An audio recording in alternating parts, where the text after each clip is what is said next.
This is a report which came out in January of this year by Interpol, which reports about top cyber threats in Southeast Asia. So it highlights the key cybercrime trends and threats which Southeast Asia countries are facing.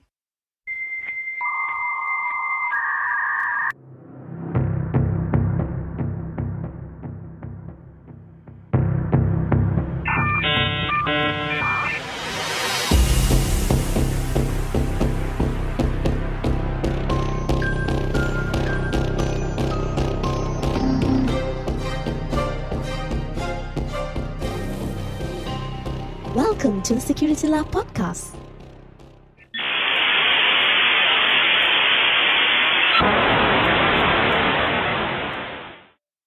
This 2021 report outlines how cybercrime's upward trend is set to rise exponentially, with highly organized cybercriminals sharing resources and expertise to their advantage. In short, I believe there are like 7 to 8 points which they outline, or 7 to 8, huge threats which Southeast Asian countries need to look out for.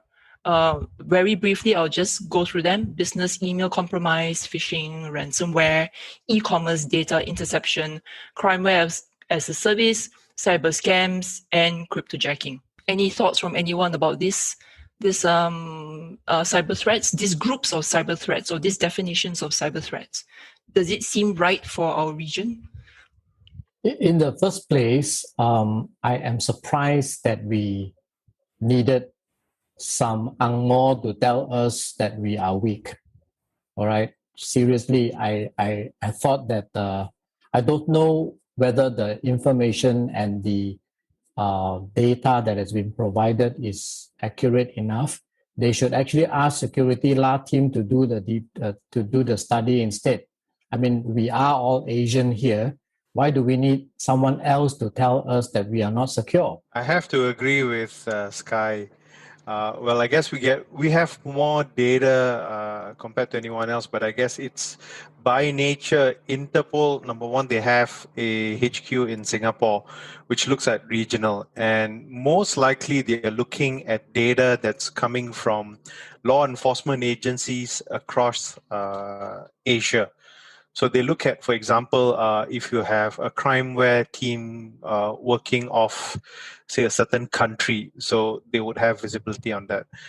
The very nature of cyber incidents is that it's usually cross-border. You would have some instances of incidents that's happening within the same country, but most likely a number of these types of issues will not operate from the country itself, but most likely across geography. And I guess, in my view, that's most likely the reason why they were able to issue this report. But I would also like to add on to the information presented in the report. If I look at it, I think there are 3 main characteristics that I'd like to bring forward for discussion. Number one is, as what Doc said, most crimes are by nature transnational, cross borders. And in addition to that, if you look at the countries that are listed there, there is inconsistencies in the laws and regulations. We can even just look at our neighbors and ourselves. There is already an inconsistency in how things are regulated and what can and cannot be done. And then the third thing is also the digital divide in Asia. So given these type of inconsistency, what are the implications, or what can we take away from the report itself, other than, yes, there's a whole lot of figure, there's a lot of money involved in this, and it seems generally that Asian is weak. What are the thoughts of the experts here? When I look at the report, and again, just coming back to what Sky and Doc mentioned, I'm just adding to that. So as per this report, it is the information that is collected is not just from regional authorities, but or regional member countries, but also certain vendors like Trend Micro, have been involved in providing information and data to build this report. Just something for to put some consistency, I guess, is that is that all this information, even though cross-border, if a vendor has this information, they can share it across, and that's what will make the report, or what would add to the report.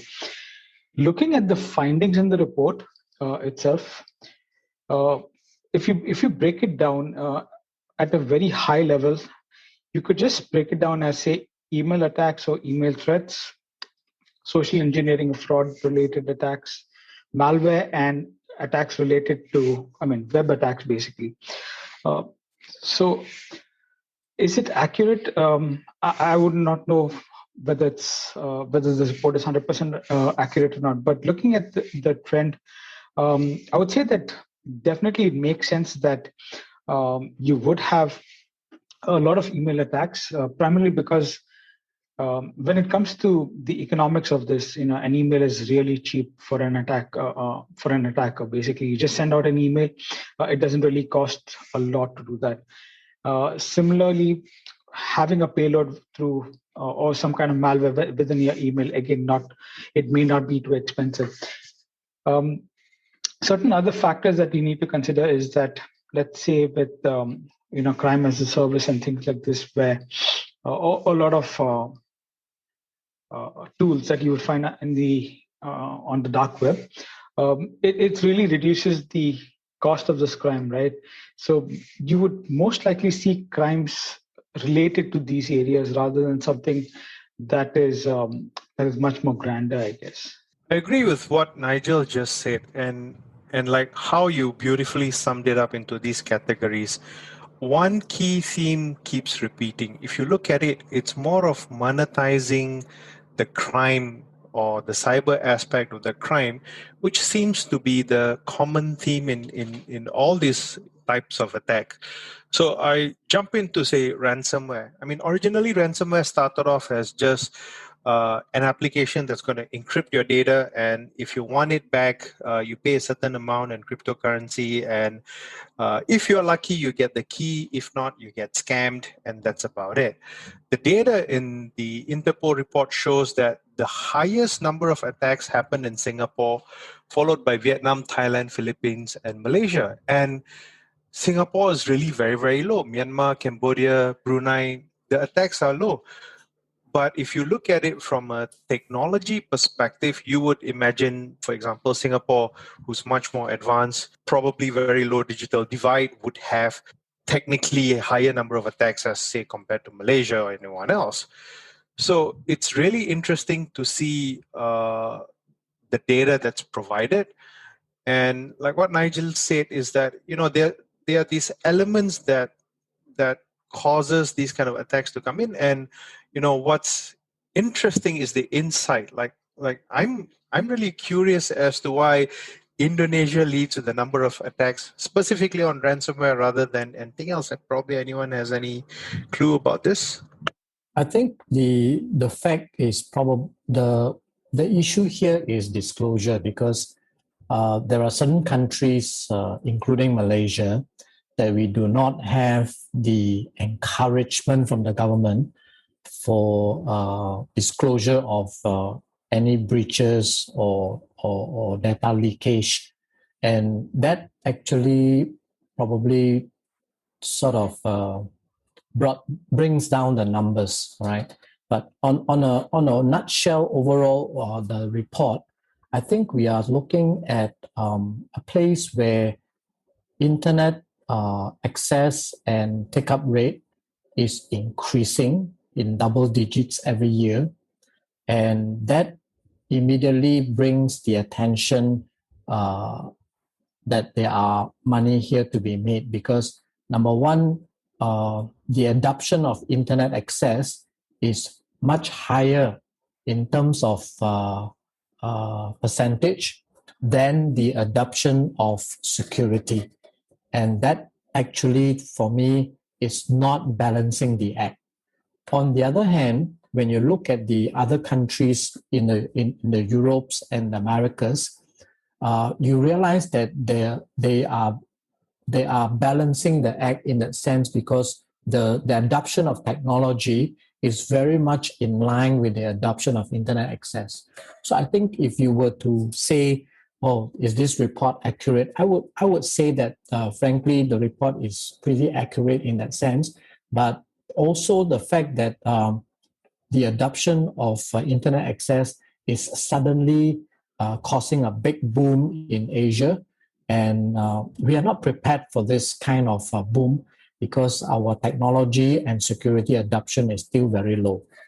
I think there's something else that's also missing. I wish that they would have included it as well, and I think it's important and deserves some attention. Like, for example, if I'm not mistaken, I think Interpol, they work together. Interpol is an agency which allows transnational law enforcement, right? So some crimes, but unfortunately, these are offline crimes. Like, for example, wildlife smuggling, child porn, human trafficking, things like that. But how are these crimes conducted? How are these activities able to go on? It's because of technology. You know, they use technology to be able to communicate and organize their crime and conduct it and, you know, perpetrate this. So technology which enables offline crimes like the ones which I've just listed out, like wildlife smuggling, child porn, human trafficking, I think they should be recognized as, in a way, maybe not cybercrime, but recognized enough so that they can be properly targeted by law enforcement. Probably the other point is also someone just highlighted that the three biggest population in the world is actually in Asia. We are talking about China, India, and Indonesia. And from the chart on page 6 of the report, you realize that the number of internet users of 16% is actually bigger than the total population of the country of Malaysia. You know, so this is the kind of you can't compare it without knowing the population size of the country. I remember reading an article. 3 countries in Asia actually equals almost the population of the rest of the half of the world. So this is the kind of situation that we are seeing. So a percentage change in any of this country is actually worth the total cases in many, many other countries added together. Yes, that kind of makes sense and answers my question as to, for example, why Indonesia probably has a higher number of cases versus anyone else. Because if you look at the penetration and the population numbers, it makes sense. I mean, they're a huge population compared to Malaysia or even Singapore. So hence, if you see it from that angle, I guess it makes sense. And you're right, Sky. You know, obviously there'll be more internet users there, whether they use on the mobile phone or they use a PC. I guess it's going to affect anyone who's on the internet, irrespective of what device they use. Yeah, and I realized after talking to a lot of the Indonesians nowadays, you know, because we are building up our office there, the average guy who studies IT security or IT can actually do a hack. and it surprises you because they were just telling me that they could just download a tool and it will be free for 30 days for them to use. And it comes with full training and modules and, you know, training and all that. So it's really, really something surprising. Hey, Kat, guess what? Cyber fraud. They've listed the Macau scam in there. Remember Macau scam? Yes, I remember the Macau scam very fondly. Oh, okay. I'm still wondering why they call it Macau and not KL or Singapore, you know. Doc had an explanation for that. Sky, you should listen to our episode, man. We've covered it in detail. We even had a guest over there. So if you missed that episode, just go back to the podcast. Did you guys explain? Yeah, we did. There, see. Oh. Hello, you're a host and you don't even listen to the show. I listened to it, but I don't remember hearing what it means. So if you want to know more about the Macau scam, head on. Yeah. I think it's episode number 6. We went into details about that, and we actually had another host who came in to help us explain how the episode was. You know, one thing that piqued my interest was cryptojacking. You know, now everyone and his pet cat is also into buying cryptocurrency because the price has just gone up. Oh my God, what? 50,000, 60,000 US dollars per Bitcoin. So it makes the case for cryptojacking to be really, really lucrative. I mean, if you could get some spare computing facilities and run crypto mining, oh my God, you know, people will be making a lot of money out of it. It's 54,000 US. Oh wow! The last I saw was about it hit 60. I guess it went Came down. back. Yeah, came back. Yeah. And you know what's the funniest thing about crypto is that there was a cryptocurrency called Dogecoin, which was supposed to be a joke, but it went up. I think everybody's predicting for it to go up to $1. It started off as a joke, people. It was supposed to be a joke. And God knows now everybody's just into all this cryptocurrency, and you know the price is just going up, and I guess that creates opportunity for all these bad guys to actually look at that as a vector of attack. And I guess that's why cryptojacking is up there. I mean, we know Asia holds many countries in Asia, Middle East, as well as some of the other countries actually have farms that mine crypto. So yeah, you have all these servers in colleges, on universities, on data centers that's just idle. Imagine the kind of computing power you have that would help you make money easily.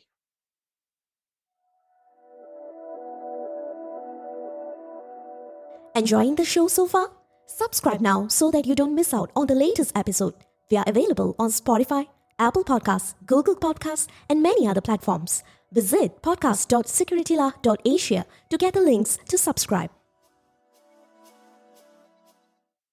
And I can tell you, Doc, you see, the situation is, if I am going to break into your network, I would start to break in quietly, stay very quiet, make use of your computing power, and begin doing my crypto mining.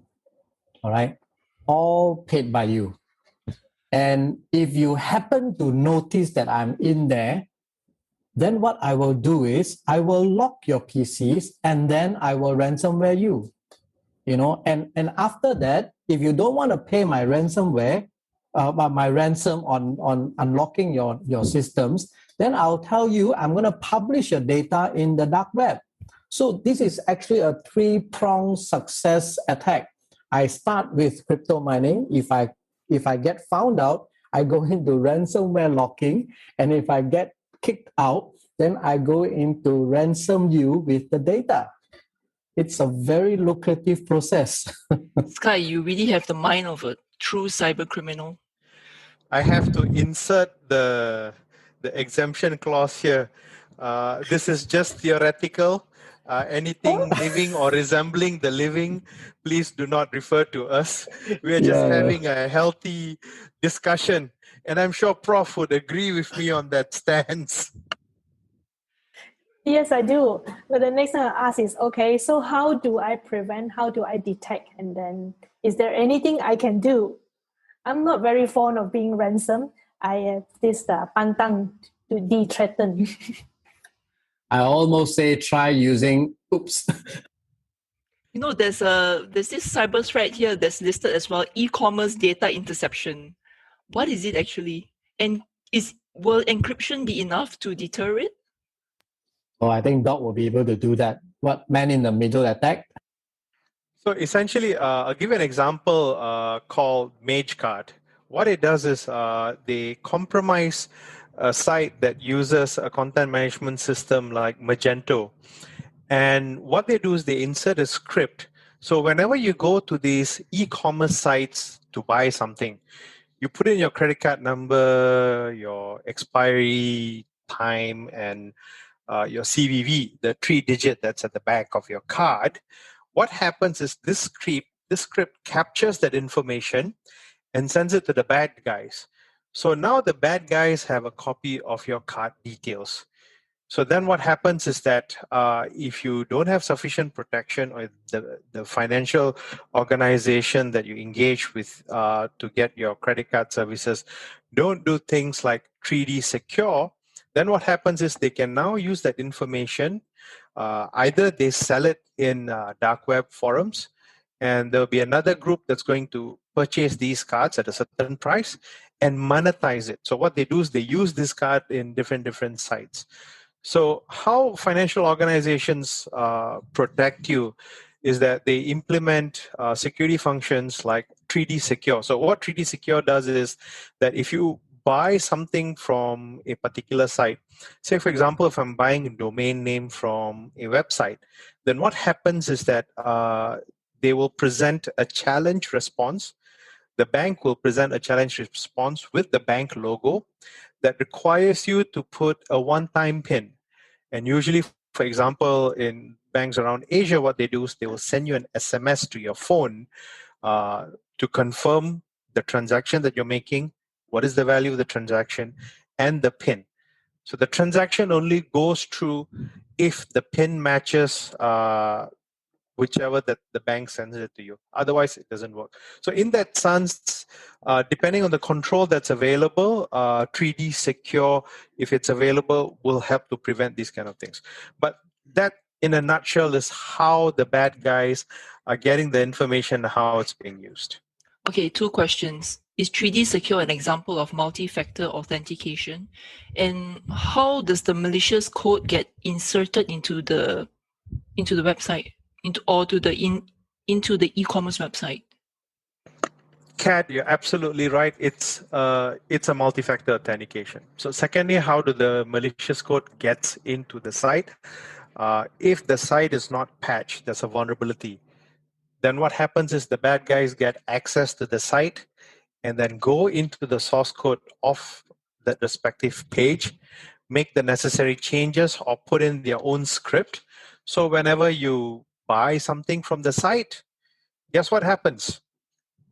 You now go and lost your card information. Well, I remember there was a requirement that says that SMS PIN numbers and tag will not be used for any transaction that is 10,000 ringgit and above. How's that going? That's because you have a migration from SMS-based tag into an app-based confirmation. So either the app gives you a 6-digit PIN, or you now have a confirmation on your app. But here's the funny thing. I'm using my mobile app. Just say I'm doing a transfer to Sky for 15,000 ringgit for whatever reason. And now the app confirms the transaction. So I don't know how that counts as multi-factor, because usually multi-factor is one factor out of whatever that you use. Say, for example, if I'm doing a transaction on my PC and I get it on my phone, yeah, probably. But I'm doing transaction on my PC on my mobile and I'm getting confirmation mobile. So yeah, so it's a different paradigm shift from what you have traditionally. I guess it's because the world is looking at moving away from SMS due to mobile phone-based attacks.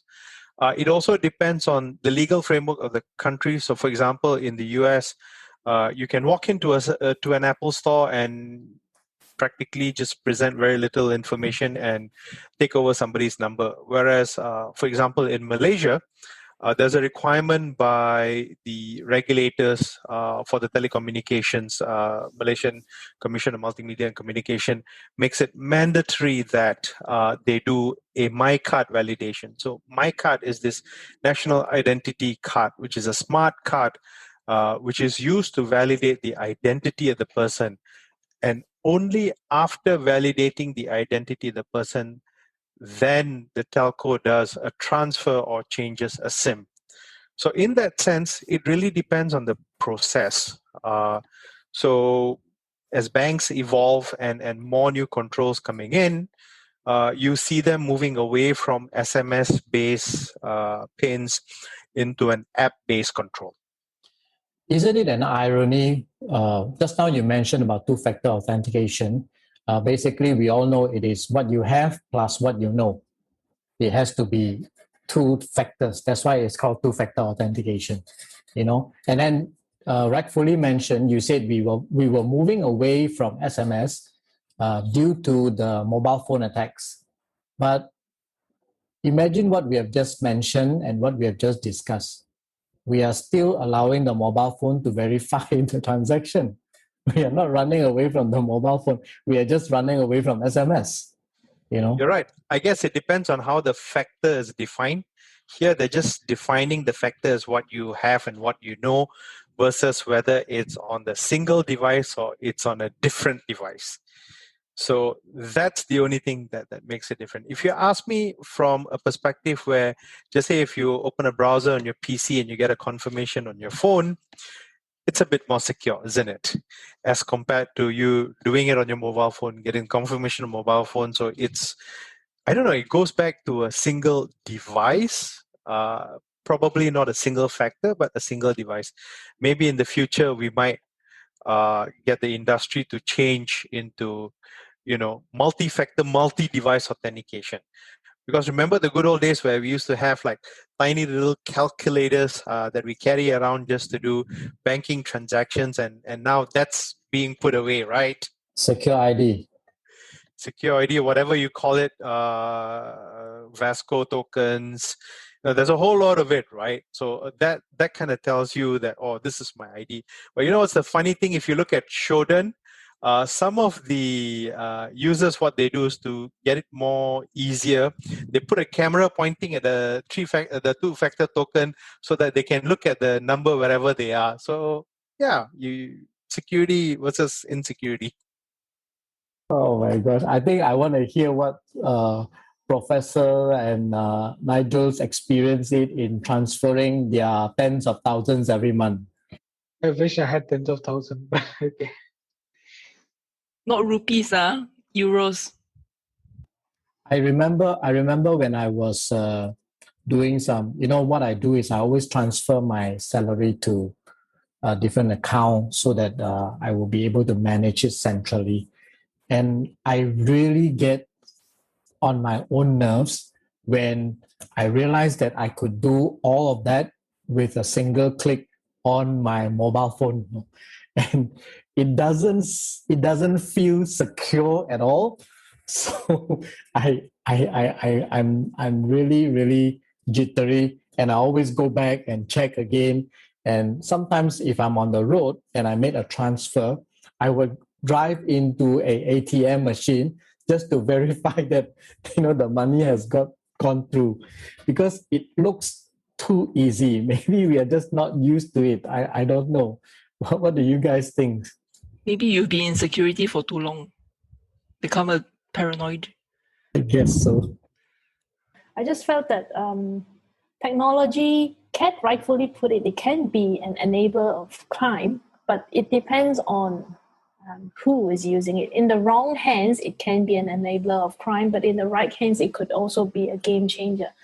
But we are governed by laws and policies and stuff like that. The problem is that technology has always moved faster. And usually, law and policy that is set up is in response to anything that has happened. So I don't know, is there really an answer to it, or are we in a vicious cycle that it will always be that way? Say this. I think for us, generally, like you mentioned about technology being an enabler of crime. Technology for me is like fire, On one end, it keeps us warm when we are cold, but it can also burn our house down. And in many examples of various things that we use on a daily basis, generally there is always two sides, the good and the bad. And for me, Professor says it, if you use it, depending on who's using it, who wields the technology. If I mean, my name is Sky. Whenever you talk about Sky, you talk about Star Wars, and we talk about the dark side all the time. You can't run away from it. And sometimes people think that the dark side wields the better power or the stronger power, but it is not absolutely true, because the power by itself is neither white or black. It is the person who wields it that does the good and the bad. Oh, completely agreed with Sky. Excellent way of describing the whole thing. So back to the topic of the report. I guess now we have an idea of what is happening around Asia. And I guess a lot of the discussions that we had, although may have seen slightly digressed off the point, but it still comes back to what an average user goes through, because like what Sky rightfully said, technology is new, and a lot of us are still grasping how it works. Especially you have gaps within different type of communities. You have the Gen X, the millennials, the baby boomers, and technology presents an interesting challenge because each of this generation have a certain unique challenge into how this technology works with them. Dealing with fraud and dealing with a new way of how technology is used, both using and abusing.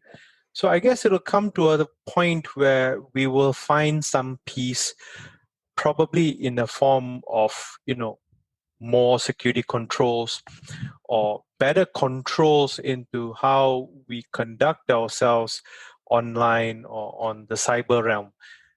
And until that comes in, I guess these kind of reports gives us a bit of idea as to what are the areas to look out for and how we could better mitigate these kind of issues in the future. One thing I can look forward to when reports like this comes out is the fact that it will generate a little bit more business and jobs for the people in cybersecurity. And also the podcast. Don't forget the podcast. So we'll have more topics to talk about it. Yeah, the podcast. So, Kat, you want to wrap up the report? Yeah.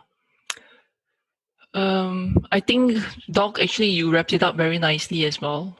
So the point or the objective of this report, the Interpol Regional Cybercrime or Cyber Threat Report, basically is to enhance cybercrime intelligence for effective response to cybercrime, strengthen cooperation for joint operations against cybercrime, develop regional capacity and capabilities to combat cybercrime, and promote good cyber hygiene for a safer cyberspace.